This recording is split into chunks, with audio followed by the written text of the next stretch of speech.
Tonight, the SNP plans to cut staff at its party headquarters in Edinburgh.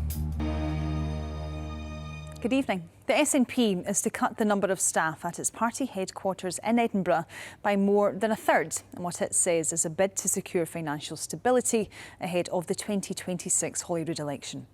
The party's ruling body heard proposals this morning that would see the total number of jobs reduce from 26 to 16.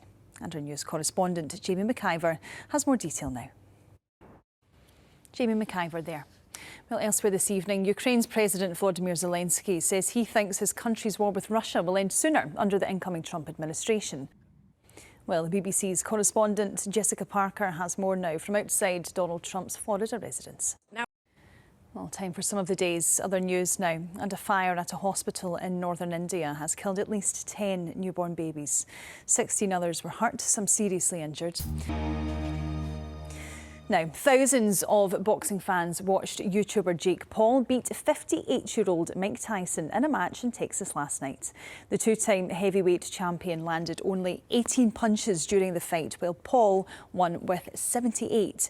Millions also watched the controversial bout on Netflix, and the pair are reported to have been paid almost £40 million between them. Here's Joe Linsky. OK, time for the sport news now. And Scotland have beaten Portugal 59-21 in their third Autumn Nations Series match earlier this evening.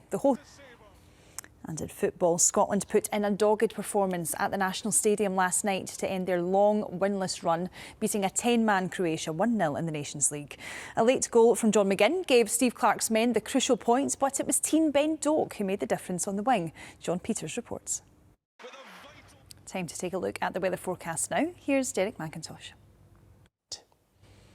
And lastly, this year's Children in Need appeal has raised more than £39 million so far to help disadvantaged young people right across the UK. It includes almost £9 million raised by presenter Paddy McGuinness on his 5-day cycling challenge from Wales to Scotland on a children's bike, ending right here at BBC Scotland HQ in Glasgow. Here's Noor Nanji.